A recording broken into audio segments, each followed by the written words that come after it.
Assalamualaikum warahmatullahi wabarakatuh. Perkenalkan, nama saya Fernando Saputra dengan nomor NIM L1A119097 dari Fakultas Pertanian Program Studi Kehutanan Universitas Jambi angkatan tahun 2019. Nah, pada kesempatan kali ini saya akan membahas tema yang cukup menarik, yaitu tentang tebang pilih tanam jalur atau yang biasa disingkat TPTJ.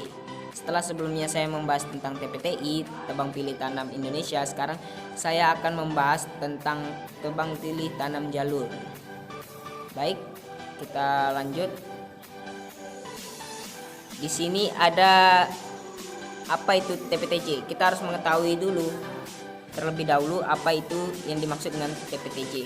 Jadi TPTJ ini adalah merupakan suatu sistem silvikultur alam yang mengharuskan adanya penanaman di sana, di mana pengayaan pada areal bekas tebang secara jalur sesuai dengan aturan yang telah ditetapkan, yaitu dengan cakupan kisaran 25 meter antara jalur sampai dengan dan 5 meter dalam jalur tanamnya.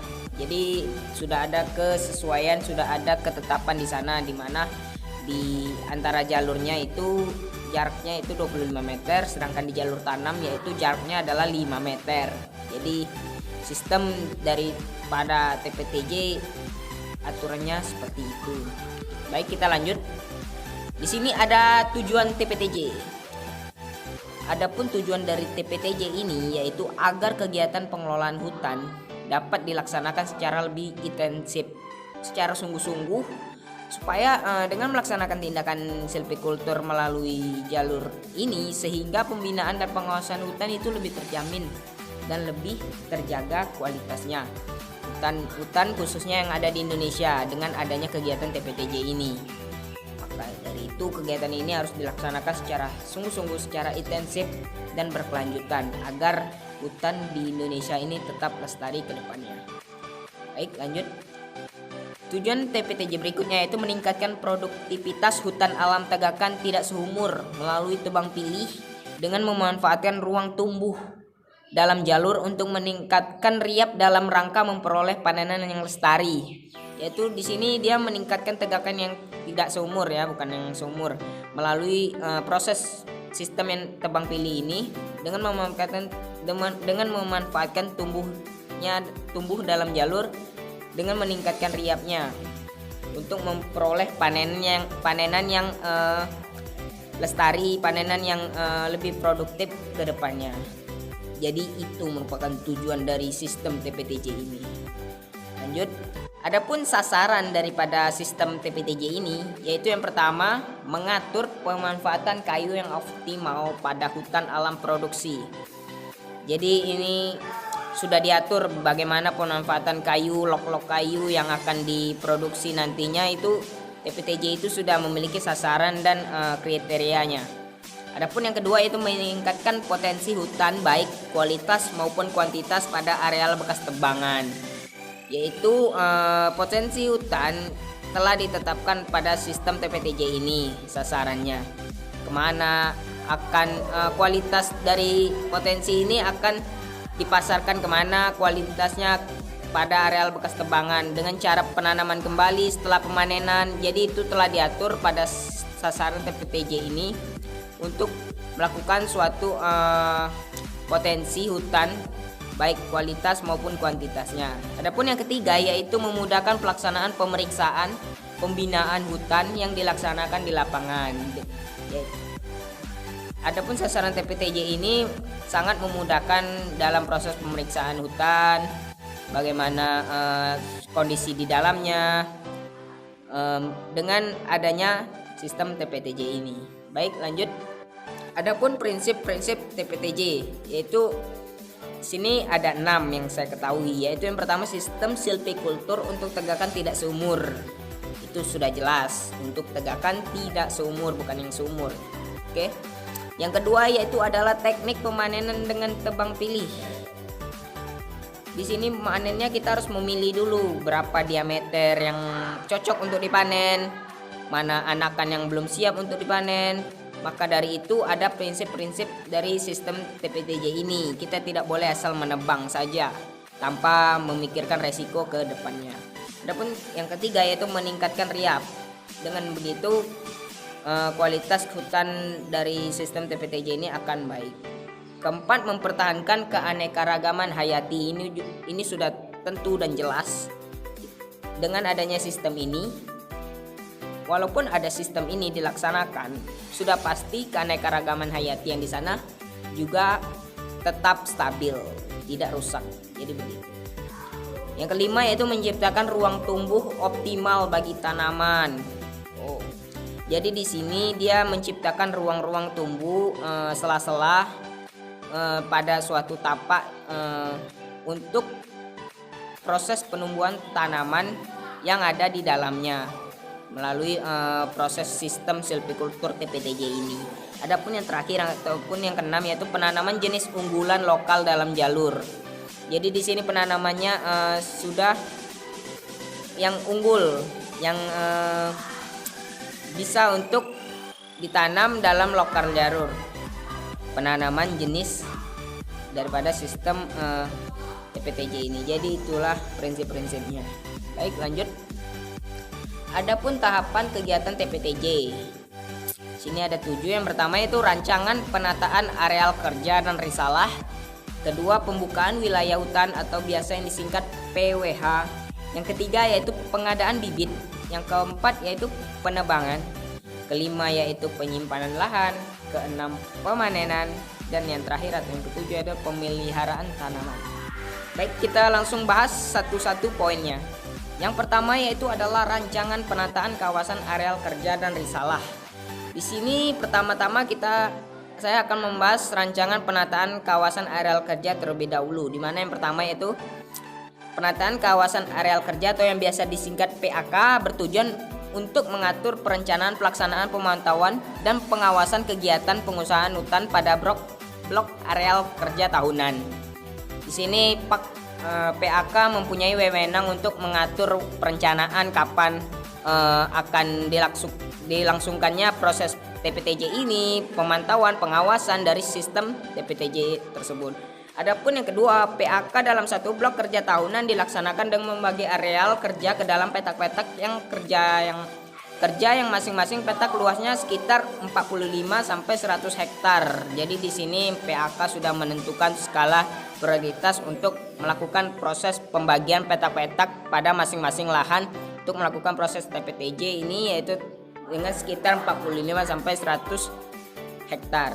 Adapun yang ketiga itu kegiatan PAK ini merupakan kegiatan persiapan areal kerja yang meliputi pembukaan jalur batas blok dan petak penataan batas hutan, yaitu dengan pemasangan pal-pal batas blok dan petak serta pengukuran dan pemetaannya. Di sini ada suatu pembatas untuk masing-masing tiap blok untuk supaya proses perancangan penataan kawasan areal kerja ini bisa stabil dan tidak bertumburan dengan yang lainnya. Jadi begitu.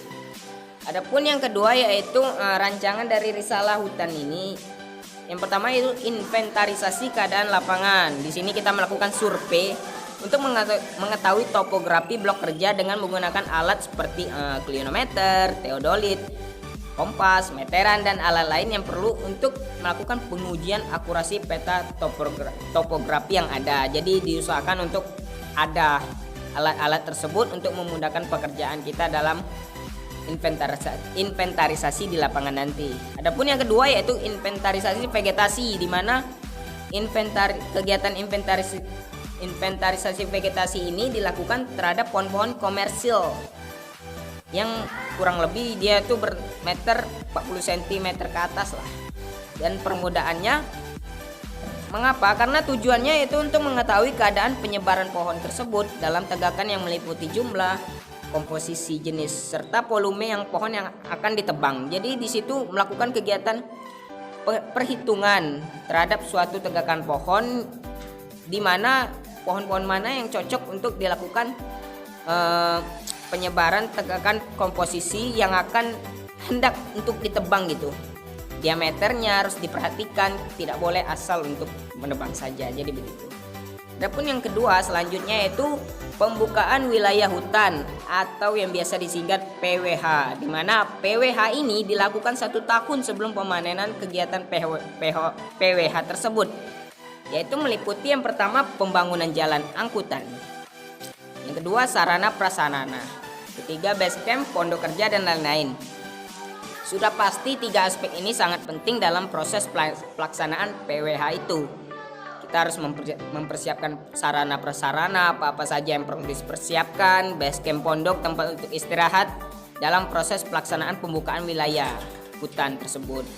Adapun yang ketiga, kita akan melakukan pengadaan bibit, di mana kegiatan pengadaan bibit ini dilaksanakan 1 tahun sebelum penanaman. Jadi ada persiapan sebelum melakukan penanaman, di mana sumber benih atau bibit berasal dari biji atau anakan alam atau cabutan dalam stek pucuk. Seperti itu, dengan cara pembibitan dengan biji anakan alam ini, stek ataupun stek pucuk ini mempedomani ketentuan yang berlaku yang di dalamnya. Jadi begitu. Di mana sumber benih ini berasal dari anakan atau stek pucuk. Jadi dilaksanakan 1 tahun sebelum penanaman yang akan dilaksanakan. Jadi begitu.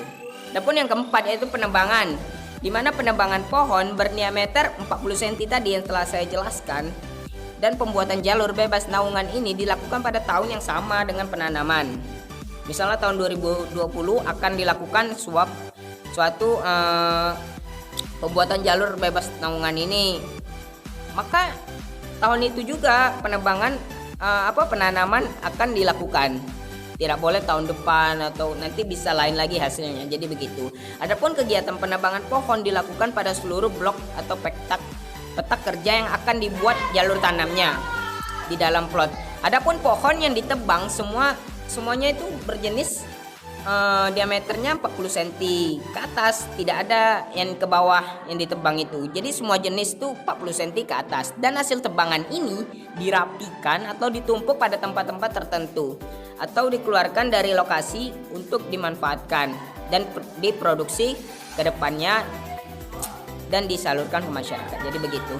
Adapun arah penebangan sesuai arah pembuatan jalur tanam. Jadi itu semua sudah diatur dalam proses penebangan ini, di mana kaki-kakinya telah diatur untuk supaya tidak mengganggu tanaman yang lainnya dalam proses penebangan itu sendiri. Adapun yang selanjutnya itu proses penyiapan lahan, di mana yang pertama yaitu kita harus melakukan pembuatan jalur dulu, jalur tanamnya.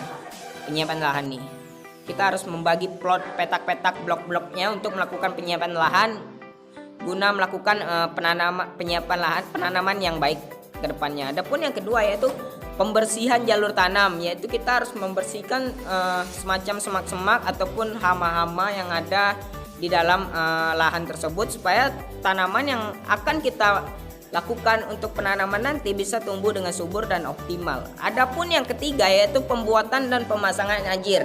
Ini penting, pemasangan ajir, di mana ajir ini bisa membuat tanaman itu tetap tumbuh tegak dalam proses penumbuhannya, tidak mencong ke sana sini dalam proses pertumbuhannya nanti. Adapun yang keempat yaitu pembuatan lubang tanam, di mana pembuatan lubang tanam ini harus sesuai dengan tanaman yang akan kita tanam. Tidak boleh asal-asal saja dalam pembuatan lubang tanam. Jadi harus ada ukuran tertentu di dalamnya. Adapun yang keenam yaitu proses penanaman, di mana proses penanaman ini dilakukan sesegera mungkin setelah pembersihan jalur tanam. Mengapa? Karena nanti setelah kita melakukan pembersihan, kalau kita lama melakukan penanaman, bisa-bisa semak-semak ataupun rumput-rumput bisa tumbuh lagi sehingga mengganggu proses penanaman nantinya. Adapun yang kedua yaitu proses penanaman ini dilaksanakan pada musim hujan, bukan kemarau, yaitu sekitar bulan Oktober sampai Maret. Adapun jarak antara tanaman dalam satu larikan tanam sebesar kurang lebih itu 5 meter. Jadi begitu, dimana pada setiap ajir tanaman ditanam bibit sebanyak 3 batang dengan jarak antar bibit yaitu kurang lebih 30 cm ajirnya, untuk mencegah proses pertumbuhan tanaman nantinya. Kemudian apabila ada anakan yang dipertahankan, maka penanaman dilaksanakan pada jarak 5 meter dari anakan tersebut. Namun harus masih berada pada jalur yang bersih, tidak ada kotoran atau semak-semak yang mengganggu nantinya, agar proses pertumbuhan tanaman bisa optimal dan baik ke depannya. Adapun yang terakhir yaitu ajir tetap dipasang lagi setelah ada penanaman itu. Tidak boleh lupa dengan ajir ini, karena ajir ini suatu komponen yang sangat penting untuk dilaksanakan dalam proses penanaman. Ini merupakan aspek yang sangat-sangat perlu dilakukan dalam proses penanaman. Ini kunci ataupun point of view dari proses penanaman itu sendiri. Baik, selanjutnya terakhir, pemeliharaan tanaman. Setelah kita melakukan proses panjang, tibalah saatnya untuk melakukan proses pemeliharaan tanaman, di mana pemeliharaan tanaman muda adalah kegiatan perawatan tanaman dengan cara menyiapkan atau membuat kondisi tempat lebih baik agar tanaman muda mampu untuk tumbuh secara optimal.